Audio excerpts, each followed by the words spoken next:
नमस्कार प्यारे बच्चों, आपका स्वागत है हमारे YouTube चैनल में। मैं संदीप सहारण, व्याख्याता भौतिक विज्ञान, राजकीय उच्च माध्यमिक विद्यालय रैनी स्टेशन, जिला पाली, आप सबका हार्दिक अभिनंदन करता हूं, हार्दिक स्वागत करता हूं। आप हमारे साथ जुड़े रहें, आपको निरंतर भौतिक विज्ञान के टॉपिक मिलते रहेंगे, जिससे आपकी पढ़ाई लगातार जारी रहेगी।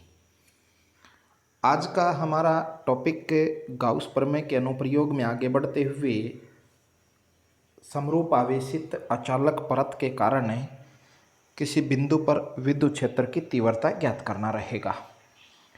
हम एक अनंत विस्तार की एक अचालक परत लेंगे जिस पर Q आवेश समान रूप से फैला हुआ है। समान रूप से फैलने का यही मतलब है कि जब आवेश समान रूप से फैला होगा तो उससे एकांक क्षेत्रफल में उत्पन्न आवेश की मात्रा समान रहेगी।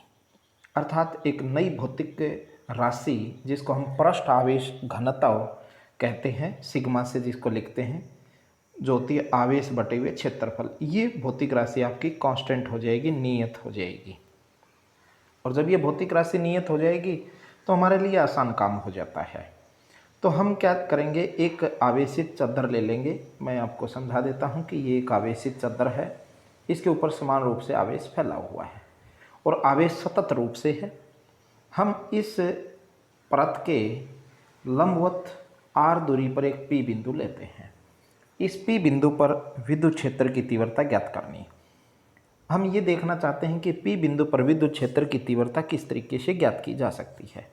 हम जो ये चालक पृष्ठ या चालक परत ली है, P बिंदु से दूरी O, जो R दूरी पर लंबवत दूरी R पर बिंदु O स्थित है।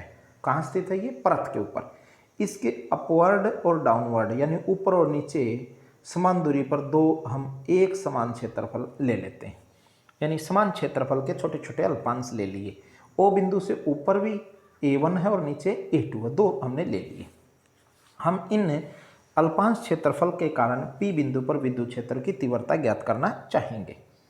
तो आप देख पाएंगे कि इस A1 अल्पांश से P की दूरी और A2 अल्पांश से P की दूरी समान रहेगी। ये दूरी है, ये समान होंगी। तो इस अल्पांश A1 के कारण P पर विद्युत क्षेत्र की तीव्रता DE1 होगी, जिसकी दिशा इस प्रकार हो जाएगी, और A2 के कारण वो इस दिशा में हो जाएगी DE2।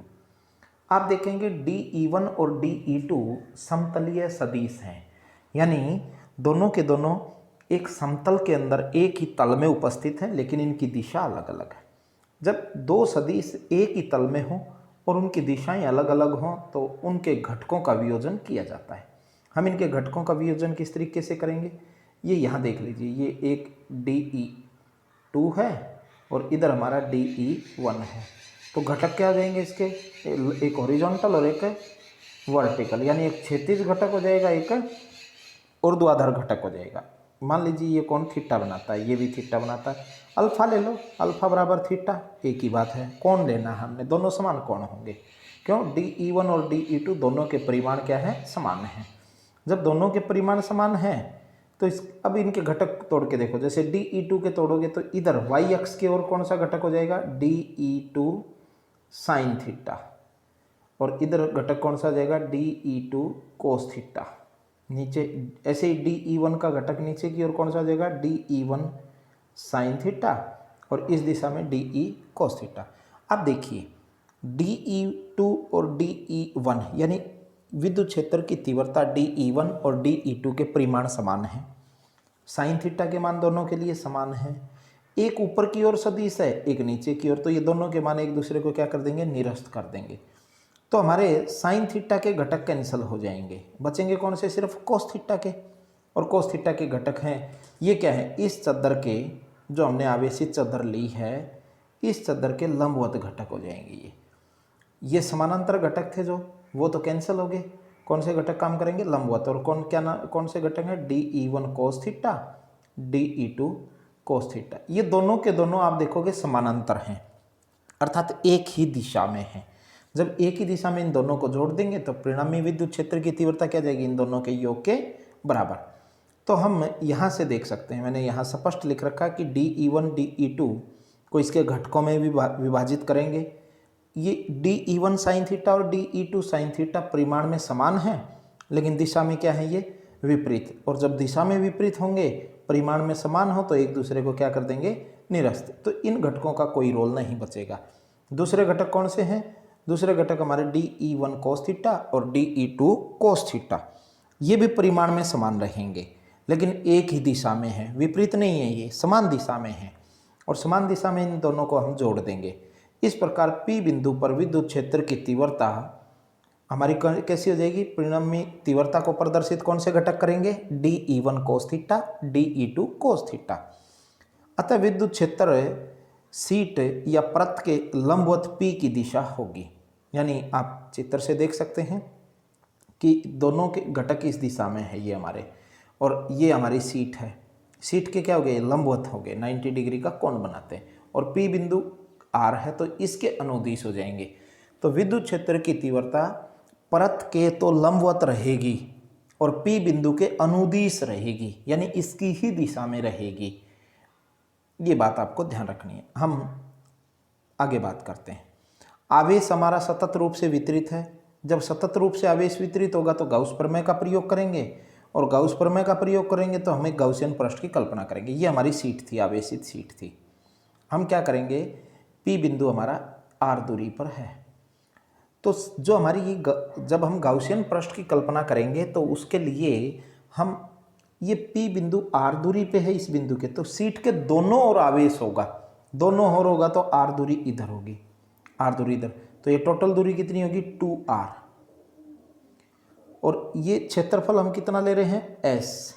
ये कहता है 2R लंबाई और S अनुप्रास्थ काट क्षेत्रफल का एक गाउसियन पृष्ठ की कल्पना करेंगे। ये ध्यान रखना, बेलनाकार गाउसियन पृष्ठ लिया जाएगा। मैंने कहा था कि गाउसियन पृष्ठ हम किसी भी आकार व आकृति के ले सकते हैं। यहाँ हम जो गाउसियन पृष्ठ शीट के लिए प्रयोग करेंगे वो बेलनाकार गाउसियन पृष्ठ लिया जाएगा। इसलिए लिया जाएगा क्योंकि ये आसान हो जाएगा हमारे लिए, और इसके लिए हमें क्षेत्रफल और इसकी संरचना हम आसानी से देख सकते हैं। इस चित्र से देख लीजिए, ये आपका एक बेलन बन गया, ये DS क्षेत्रफल। तो आप देखेंगे ये सीट है आपकी, धनावेशित है, धनावेशित तो विद्युत क्षेत्र की तीव्रता तो इस दिशा में होनी है, इधर भी और इधर भी, ये विद्युत क्षेत्र की दिशा हो जाएंगी। इस गाउसियन पृष्ठ के कितने पृष्ठ बनते हैं, एक तो ये गोलीय पृष्ठ, एक ये बन जाएगा, एक ये बन जाएगा, और एक ये वक्र पृष्ठ जो ऊपर की ओर गोल वाला पृष्ठ होता है। जैसे मैं आपको बता देता हूँ कि ये एक बेलन ले लिया हमने, इस बेलन के 3 क्षेत्रफल हैं, एक तो ये वाला गोल, ये गोल क्षेत्रफल होता है, दूसरा ये क्षेत्रफल, और तीसरा ये संपूर्ण क्षेत्रफल, ये वाला। तो ये 3 क्षेत्रफल बनेंगे, और विद्युत क्षेत्र की दिशा इस बेलन के अक्ष के अनुदिश होगी। तो ये वाला जो क्षेत्रफल लोगे वो इसके 90 डिग्री पे होगा, और इधर वाला क्षेत्रफल का भी लंब सदिश लोगे वो E की दिशा में होगा, और ये वाला भी लोगे तो ये भी इस क्षेत्रफल के एकांक जो अभिलंब हमारा सदिश है उसकी दिशा में होगा। तो जब दिशा में होते हैं तो यहाँ थीटा का मान 0, इसके लिए थीटा का मान 0, और इसके लिए थीटा का मान 90।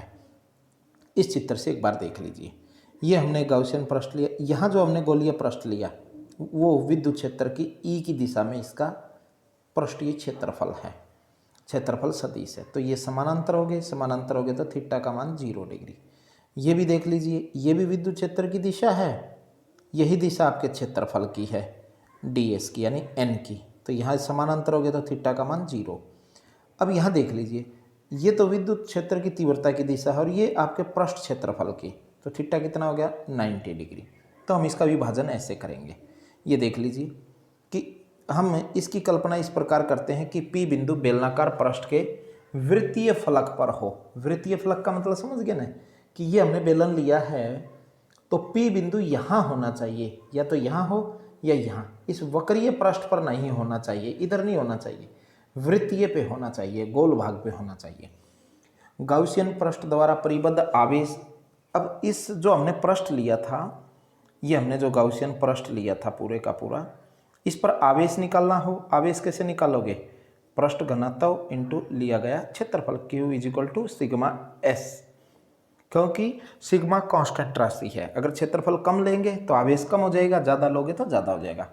जैसे ही हमारा गाउसियन पृष्ठ हो गया, हम गाउस प्रमेय का प्रयोग करेंगे। गाउस प्रमेय के अनुसार फ्लक्स क्या थी, फाई इज इक्वल टू बंद पृष्ठ में विद्युत क्षेत्र की तीव्रता का पृष्ठीय समाकलन उस भाग में विद्युत फ्लक्स की के मान को प्रदर्शित करता है।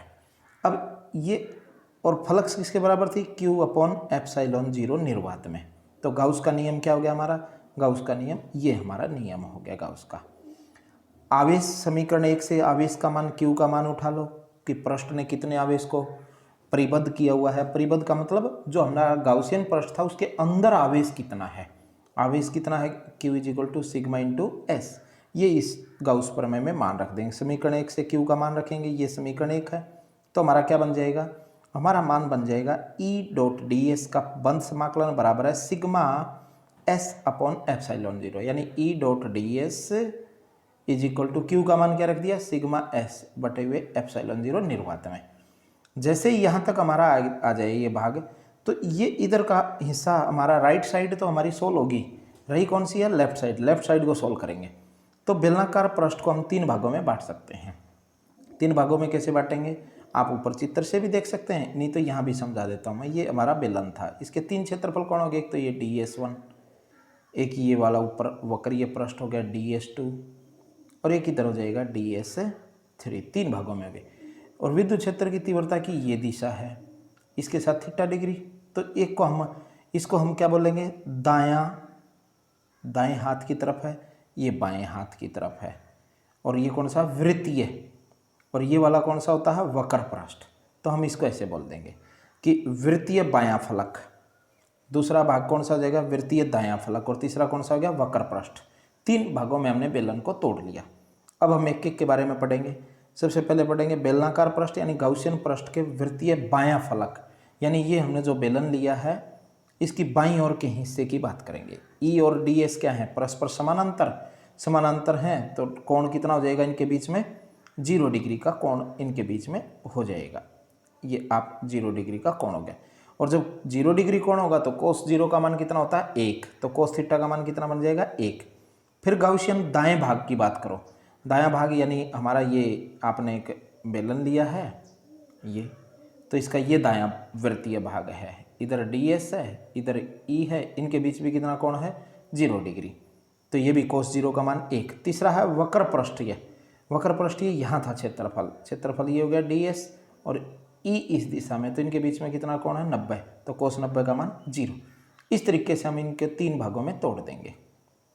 कुल विद्युत फ्लक्स क्या होती है, E डॉट DS बंद वक्र पृष्ठ, 3 भागों में तोड़ देंगे।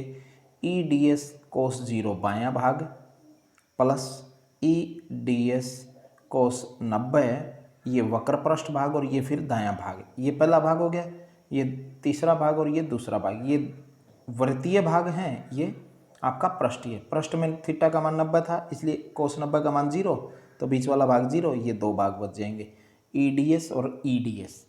अब देखिए E, जब भी आप समान दूरी पर किसी वक्र पृष्ठ की बात कर रहे हैं तो इस क्षेत्रफल से गुजरने वाला विद्युत क्षेत्र की तीव्रता तो E नियत रहेगी, क्योंकि सभी बिंदु क्या हैं, समान दूरी पे, तो E का मान नियत होगा। E तो बाहर ले ली जाएगी, ये E डॉट DS है, इसमें से E तो बाहर आ जाएगा, और टोटल DS निकालोगे तो ये किसके बराबर हो जाएगा, संपूर्ण क्षेत्रफल, जितना वृत्त आपने लिया है उस वृत्त के क्षेत्रफल के बराबर। तो वृत्त का क्षेत्रफल कितना है हमारा, S, तो E डॉट DS का मान क्या हो गया, E इंटू S, कितना हो जाएगा, ES। E ऐसे का ऐसा, DS को क्या लिख दिया, S, ये 0 है, ये फिर क्या हो गया, E इंटू S, तो कितना बन गया टोटल 2ES, ये हमारी फ्लक्स बन गई।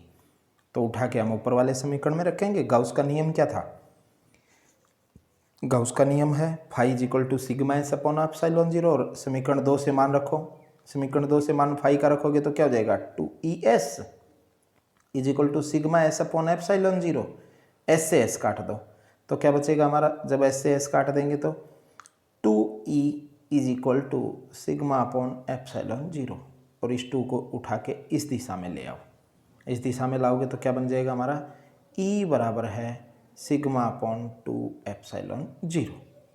ये हमारा विद्युत क्षेत्र की तीव्रता बन जाएगी। ये आप देख सकते हैं सिग्मा अपॉन 2ε0। अगर इसको सदिश रूप में लिखना हो तो सदिश रूप में ऐसे लिखेंगे, E is equal to sigma, आप इसको ऐसे लिख लेना 2ε0 n कैप।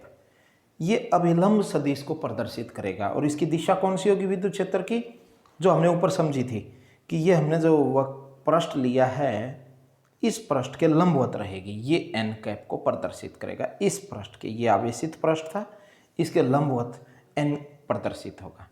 तो हम यहाँ से क्या देख सकते हैं, इस फॉर्मूले से हमने देखा कि E बराबर है सिग्मा अपॉन 2ε0। यहाँ कहीं भी आपको दूरी r दिखाई नहीं देगी, और दूरी r दिखाई नहीं देगी तो हम क्या कहेंगे कि विद्युत क्षेत्र की तीव्रता दूरी पर निर्भर नहीं करती, यानी E समानुपाती r की घात 0 ऐसे लिख देंगे इसको, क्योंकि दूरी पे तो ये निर्भर करती नहीं, ये तो किस पे निर्भर कर रही है, कितना उस शीट का पृष्ठ आवेश घनत्व है और माध्यम कौन सा है, दो चीज़ों पे निर्भर करती है। तो E समानुपाती r की पावर 0 यानी r के ऊपर निर्भर नहीं करती। तो ग्राफ बनाएंगे, दो ग्राफ बना रखें, एक तरफ हमने E लेनी है, एक तरफ R, ये R ले लिया, ये E ले ली, ये मूल बिंदु हमने O ले लिया। जब R पे निर्भर नहीं करती, जैसे जैसे R का मान बढ़ाओगे तो E के मान पे कोई प्रभाव नहीं। मान लीजिए शुरू में E का मान ये है हमारा, जैसे जैसे R का मान इस दिशा में आप राइट साइड में बढ़ाते जाओगे इस दिशा में R, तो R बढ़ता जाएगा, E के मान में कोई भी प्रभाव नहीं पड़ेगा। क्यों नहीं पड़ेगा, क्योंकि अपने सूत्र को देख लीजिए, सूत्र में क्या है, E R पर निर्भर नहीं करती। जब E R पे निर्भर नहीं करेगी, चाहे R का मान कम लो या R का मान ज़्यादा लो, उससे इस पर कोई प्रभाव नहीं पड़ेगा, तो ये नियत बनी रहेगी। तो आप देख रहे हैं कि ये R की अक्ष है, जो हमारी X अक्ष है, ये दूरी की अक्ष है, इसके समानांतर रहेगी। अगर आपको पृष्ठ घनत्व के साथ ग्राफ बनाना हो, एक विद्युत क्षेत्र की तीव्रता, ये पृष्ठ घनत्व, ये विद्युत क्षेत्र की तीव्रता है, ये पृष्ठ घनत्व है, तो आप सूत्र को देख लीजिए, E समानुपाती पृष्ठ घनत्व। इसका मतलब क्या हो गया, सिग्मा का मान जैसे जैसे बढ़ेगा वैसे वैसे E का मान बढ़ेगा, सिग्मा का मान जैसे घटेगा वैसे वैसे E का मान घटेगा। तो हम क्या कर सकते हैं, यहाँ से देख सकते हैं, जैसे प्रारंभ में सिग्मा का मान 0, तो E का मान भी क्या हो जाएगा 0। जैसे जैसे सिग्मा का मान इधर बढ़ाते जाओगे E का मान ऊपर बढ़ता जाएगा। तो ये ग्राफ है हमारा इस तरीके से हो जाएगा। अगर सिग्मा का मान इधर कम करोगे तो E का मान अल्टीमेट कम हो जाएगा, फिर ये नीचे की ओर आ जाएगा। तो हम यहाँ से दो ग्राफ देख सकते हैं, अगर R के साथ ग्राफ आए तो ये हो जाएगा, और सिग्मा के साथ ग्राफ आए तो ये आ जाएगा। तो इसलिए जब भी आपके कोई भी क्वेश्चन आए पेपर में, तो इस बात का विशेष ध्यान रखें कि उसमें विद्युत क्षेत्र की तीव्रता का ग्राफ दूरी के साथ पूछा है या पृष्ठ आवेश घनत्व के साथ पूछा है। अगर दूरी के साथ पूछा तो आप ये बना देंगे, बिल्कुल स्ट्रेट लाइन बना देंगे हॉरिजॉन्टल एक्सिस, यानी दूरी की अक्ष के साथ, ये दूरी की अक्ष है, इसके समानांतर बना देंगे। अगर पृष्ठ आवेश घनत्व के साथ पूछा तो आप ऐसे स्ट्रेट लाइन ग्राफ बना देंगे जो इसके मूल बिंदु से गुजरता होगा। ये आज का हमारा टॉपिक था। उम्मीद करता हूँ कि आपको बहुत अच्छे से समझ में आएगा, और मैं आप सबका बहुत बहुत आभारी हूँ कि आप लगातार हमारे से जुड़े हुए हैं और आप अपनी पढ़ाई को निरंतर जारी किए हुए हैं।